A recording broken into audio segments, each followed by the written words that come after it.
জাবির ইবনে Haiyan আমাদের আজকের গল্পের নায়ক।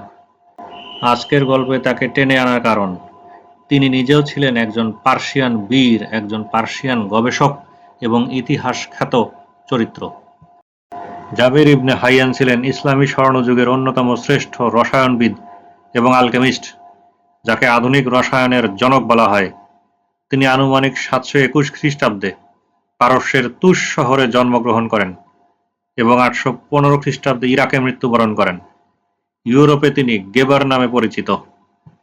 আর সেটাই স্বাভাবিক, নাম তো পরিবর্তন হবেই। ইউরোপে গেলেই পার্সিয়ান এবং এরাবিয়ানদের নাম পরিবর্তন হয়ে যায়। ইসলামের প্রায় সমস্ত নবী এবং আউলিয়াদের নাম যেভাবে বাইবেলে মেনশন করা আছে, তাতে তাদের সমস্ত নাম পরিবর্তন হয়ে গিয়েছে। সুতরাং একজন মিডল ইস্ট ক্যারেক্টার হিসেবে জাবির ইবনে হাইয়ানও এর ব্যতিক্রম নন। মূল গল্পে আসি। তিনি অসংখ্য কিতাব এবং গ্রন্থ রচনা করেন। কিতাব আল কিমিয়া বা বুক অফ কেমিস্ট্রি আলকেমি এবং রসায়নের মৌলিক ধারণা নিয়ে আলোচনা করে।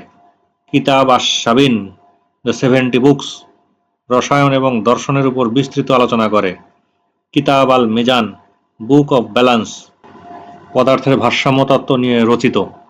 দ্য 500 বুকস বিভিন্ন বৈজ্ঞানিক এবং দার্শনিক বিষয়ে রচিত। তিনি সালফার মার্কিউরি থিওরির জনক। ধাতুর উৎপত্তি ব্যাখ্যা করার জন্য এটি প্রস্তাবিত হয়েছিল। তিনি পরীক্ষাগারে রাসায়নিক প্রক্রিয়া চালাতেন, যা আধুনিক রসায়নের ভিত্তি স্থাপন করে। বিভিন্ন ওষুধ প্রস্তুত এবং ব্যবহার নিয়ে তিনি গবেষণা করেছেন। ক্যারিয়ারে তার সবথেকে বেশি খ্যাতি, তাকে আধুনিক রসায়নের জনক বলা হয়। তিনি রসায়নের অসংখ্য গুরুত্বপূর্ণ প্রক্রিয়া আবিষ্কার করেছিলেন, যার অনেকগুলো এখনও ব্যবহৃত হয়, যেমন হাইড্রোক্লোরিক এবং নাইট্রিক অ্যাসিড সংশ্লেষণ, পাতন এবং কেলাসীকরণ। তার অধিকাংশ রচনায় দুর্বোধ্য এবং বিভিন্নভাবে সংকেতায়িত। বিশেষজ্ঞ ছাড়া তার রচনা কেউ খুব একটা বোঝেন না। বিশেষজ্ঞদের মধ্যেও কেউ জানেন না ঠিক কী সংকেতের মাধ্যমে লিখেছিলেন তিনি।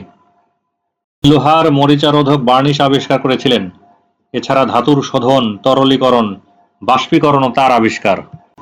তিনিই সর্বপ্রথম ইস্পাত তৈরি করার পদ্ধতি বের করেছেন। চুলের কলব, কাঁচ, লেখার কালি তৈরির প্রক্রিয়া এবং ব্যবহার বিধি সম্পর্কে বিস্তারিত জানিয়েছিলেন। তবে সর্বাধিক কেমিস্ট্রিতে অবদানের জন্য ইউরোপিয়ানরা তাকে একটি বিখ্যাত টাইটেল দিয়েছিলেন। দর্শকরা যদি জানিয়ে যাবেন যে তার এই টাইটেলটি কী ছিল, যে টাইটেলে এখনও তাকে ডাকা হয়।